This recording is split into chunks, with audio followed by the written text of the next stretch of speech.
어느 정도 사업을 하는 많은 분들은요, 손해를 절대로 보지 말고 모든 분야에서 이익을 봐야지만 사업을 성장시킨다고 말하고는 합니다.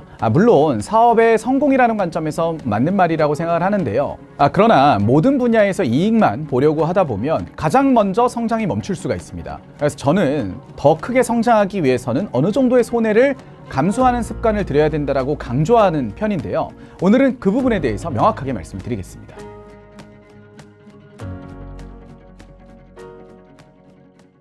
제가 지금부터 사업을 성장시키기 위해서 손해를 감수해도 되는 3가지 포인트에 대해서 명확하게 말씀을 드리겠습니다.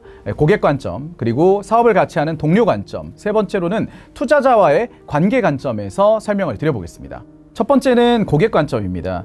사실 여러분들, 사업이라는 것은 계속적으로 키워나가기 위해서는 내가 만들어내는 상품이나 제품, 서비스들을 고객들한테 팔아서 이익을 남겨나가는 구조이기 때문에 당연히 고객들에게는 상당한 이익을 우리가 수취하는 게 맞겠죠. 그래야지만 사업이 성장하고 또 조직원을 채용해서 더 큰 사업을 만들어내는 것은 너무 당연한 소리입니다. 하지만 고객 한 명 한 명에게 너무나도 많은 이익만을 우리가 수취하고자 하는 것은 조금 지양하는 것도 방법입니다. 예를 들어서 일부의 마진을 포기하고 고객들에게 돌려드리는 것이 더 많은 고객들을 유입시키고 더 많은 부가가치를 창출할 수 있는 요소이기도 한데요. 이거를 제가 창업했던 회사를 중심으로 한번 사례를 말씀드리겠습니다. 제가 프리미엄 독서실 브랜드 그린램프 라이브러리를 운영하는 아토스터디를 경영할 때의 일이었습니다. 저희는 시간관리 서비스라는 형태로 독서실 사업을 운영을 했었는데요. 학생들이 독서실로 들어오면 공부 시간을 측정해서 그 공부 시간만큼 저희가 포인트를 적립해서 기프티콘을 드렸습니다. 그러니까 학생들에게 공부 시간에 따라서 기프티콘을 드리니까 학생들은 정말 좋아하셨겠죠. 하지만 본사의 입장에서는 사실 마케팅 비용이 계속 들어가는 구조이다 보니까 저희 동료들은 이건 손해가 아니냐, 이거는 사실 회사의 비용을 높이는 구조가 아니냐라고 우려들을 많이 표현을 했었습니다. 그래서 사실 상당한 논쟁들이 있기도 했었는데요. 하지만 저는 이거를 끝까지 밀어붙였습니다. 그런데 결국에 이 시간관리 서비스에서 만족을 했던 우리 학생분들이 새로운 학생분들을 계속 모시고 오셨습니다. 그러니까 이게 너무 재밌고 실질적인 이익을 되니까 친구들에게 바이럴을 일으켜주게 된 거죠. 그래서 한 명의 고객이 많게는 10명, 적게는 5명의 고객들을 추가적으로 유입시킬 수 있게 되었습니다. 그러니까 저는 사실 월에 주는 기프티콘의 금액 자체가 한 명당 한 5,000원 정도 수준이었습니다. 그런데 실질적으로 제가 사업을 했던 아토스터디가 고객 한 명을 확보하는 데 드는 비용은 최소 2만 원 이상이었다고 봐주시면 좋을 것 같은데요. 저는 한 명당 5,000원의 금액을 써서 5명, 10명의 고객을 신규로 확보할 수 있게 된 것이죠. 이를 통해서 오히려 고객에게 마케팅 비용 5,000원을 썼지만 더 많은 고객을 유입시키게 되면서 전체적인 마케팅 비용을 오히려 절감할 수 있게 된 것이죠. 이런 측면에서 봤을 때 마케팅 비용을 오히려 고객들에게 돌려주는 것이 더 큰 부가가치를 창출할 수 있는 일이라는 것을 저는 제 사업을 통해서 충분히 경험할 수 있게 되었습니다. 한 가지 사례를 더 말씀드려 보면요, 제가 온라인 맞춤 셔츠 서비스 스트라이프스를 했을 때의 일이었습니다.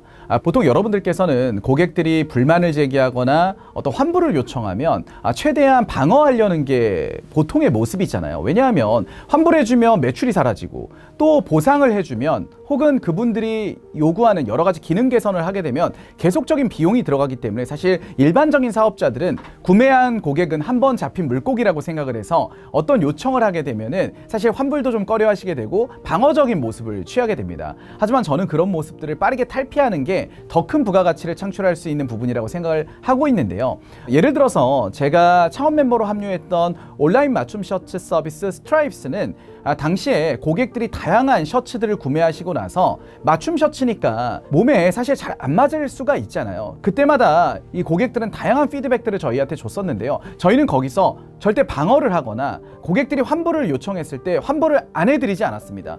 대신에 고객들을 직접 찾아가거나 고객들과의 충분한 상담을 통해서 어떤 부분이 불편하신지, 저희가 택배로 그 셔츠를 보내주면 이런 부분을 수정을 해서, 그리고 고객분들이 불편해하시는 부분을 저희가 보완을 해서 다시 보내드리겠다라고 소통을 많이 했었습니다. 그래서 실질적으로 고객들이 셔츠를 저희한테 보내주시면 저희가 하나하나 수정을 해서 다시 보내드리게 됐는데요. 그러면 당연히 택배비도 발생하고 수선비도 발생하기 때문에 회사는 비용 구조가 더 높아지는 측면이 있습니다. 하지만 모두가 이런 요청을 하는 것은 아니잖아요. 100명 중에 한두 명의 고객분들만 이런 요청을 주시기 때문에 실질적인 비용의 규모 자체는 그렇게 크지 않았습니다. 그런데 더 중요한 건 뭐냐면, 이런 과정을 통해서 실질적으로 본인한테 정확히 맞는 맞춤 셔츠를 받은 고객분들은 너무나도 충성 고객이 된다라는 것이죠. 우리 브랜드를 사랑하는 팬이 된다라는 것이죠. 그분들은 한 벌에서 10벌, 10벌에서 20벌, 20벌에서 많게는 50벌까지 주문을 하시더라고요.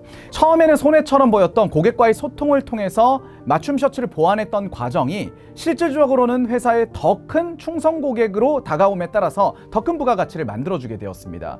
그래서 저는 이런 관점에서 처음에는 비용이 들어가고 손해처럼 보이는 일일 수 있지만 고객을 만족시키고 그리고 고객에게 사랑을 받게 된다면 훨씬 더 많은 이익을 올릴 수 있으니까 처음에는 손해를 감수하는 것도 좋은 방법이다라는 말을 꼭 드려보고 싶습니다.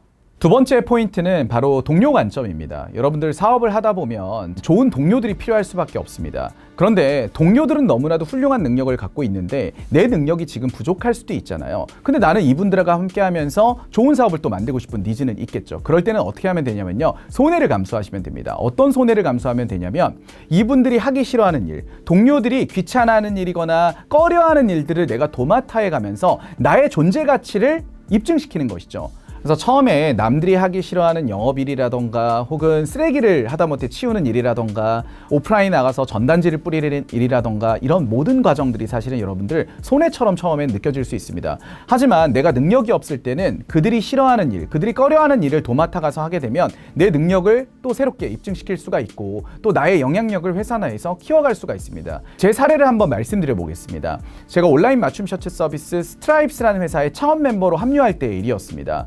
당시에 저는 2013년도 2월에 군을 제대하면서 스트라이프스라는 회사에 합류하게 되었었는데요. 그때 당시에는 좋은 개발자분들 그리고 좋은 대표님이 있으셨습니다. 대기업에서 이미 10년 이상의 경험을 갖고 있던 굉장히 쟁쟁한 분들이 이미 창업 멤버로 있으셨던 거죠. 근데 제가 합류하기 위해서는 저는 그분들에게 제 능력을 입증시켜야 되는데 사실 군을 제대한 군인이 대체 어떤 능력이 있었겠습니까? 제가 어필했던 것은 체력이 굉장히 좋으니까 우리 창업 멤버들이 싫어하는 영업을 내가 대신하겠다. 그리고 만약에 로비가 필요하면 내가 직접 찾아가서 로비를 다 할 테니까 나를 합류시켜 달라고 요청을 했습니다. 그리고 초기에는 고객을 많이 확보해야 되니까 오프라인 프로모션들이 있을 텐데 내가 365일 동안 내내 나가서라도 고객을 모아올 테니까 나를 합류시켜 달라고 제가 굉장히 간절하게 요청을 했습니다. 솔직히 여러분들 오프라인 프로모션이라는 게 말이 좋아 프로모션이지 사실상 나가서 고객들을 새로 마주해야 되는 일이고 열심히 소리치면서 새로운 고객들을 유입시키는 굉장히 체력적인 소모가 큰 일입니다. 근데 제가 그걸 도맡아 하겠다라고 이야기를 해서 저는 좋은 팀에 합류할 수 있게 되었었습니다. 그렇게 해서 스트라이프스라는 회사가 잘 성장을 하게 되었고요. 저는 스트라이프스의 성공 레퍼런스를 기반으로 아토스터디라는 회사를 창업해서 코스피 상장그룹사에 매각도 하고요. 또 아토스터디라는 회사의 성공 레퍼런스를 기반으로 종합숙박솔루션 기업 더유식이라는 회사를 수천억 원의 매출액에 수백억 원의 영업이익을 내는 회사로 성장시켰을 뿐만 아니라 지금까지 자본시장에서 428억 정도의 투자를 받았습니다. 그게 바로 스트라이프스로부터 전부 다 시작이 됐던 것이죠. 그러니까 단기적인 손해임에도 불구하고 장기적으로 내가 어떤 목표를 이루겠다라는 꿈과 목표가 분명하게 있다면 그거는 절대 손해로 남지 않는다라는 것이죠. 세 번째 포인트는 바로 투자자와의 관계의 관점입니다. 제가 지금까지 계속 성장할 수 있었던 이유, 누적으로 800억 원이 넘는 돈들을 창업한 회사에서 투자를 좀 더 수월하게 받을 수 있었던 이유는 투자자분들이 굉장히 큰 수익들을 지속적으로 저를 통해 얻으셨기 때문입니다. 저와의 관계에 있어서 이제 신용이 생기고 제 사업에 대한 믿음이 편안하게 생기시게 되다 보니까 자연스럽게 재투자들이 좀 수월하게 들어왔었는데요. 그런데 중요한 건 뭐냐면요, 여러분들 투자자분들이 수익을 얻으시려면 어떻게 해야 되죠? 일단 나한테 투자를 해주셔야 되겠죠. 근데 내가 투자를 받으려고 하는데 그분들이 투자를 하려고 하는데 일부 조건에 있어서는 투자자분들도 리스크를 테이킹 하시는 부분이기 때문에 어떤 요구사항들을 하실 수가 있습니다. 그때는 조금은 유연하게 대응을 하시는 것도 저는 좋다고 생각해요. 물론 나의 소중한 사업이기 때문에 모든 조건을 나에게 유리하게 만드는 것도 너무 중요하겠지만 그분들이 투자를 해야지만 수익을 얻으셔서 나중에 내 사업에 더 큰 투자를 하실 수가 있기 때문에 어느 정도는 유연한 대응을 통해서 그분들이 요구하는 조건들을 선별적으로 수용하는 것도 좋다. 처음에는 손해라고 느껴질 수 있겠지만 장기적인 관점에서는 나에게 재투자가 들어오고 그걸 통해서 나는 더 큰 수익을 만들어낼 수가 있는 부분이니까요. 투자자분들과의 관계 관점에서는 어느 정도는 손해를 감수하시는 것도 저는 좋다고 생각합니다.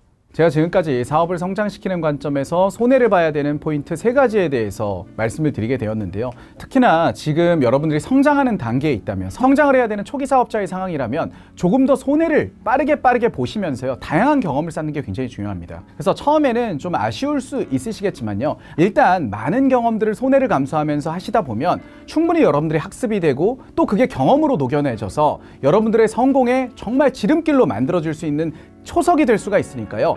꼭 손해를 어느 정도는 감수하시면서 사업에 임하시면 좋을 것 같습니다. 오늘 영상이 여러분들께 유익하셨다면요, 고정 댓글이나 영상에 좋아요 꼭 눌러주셨으면 감사하겠습니다.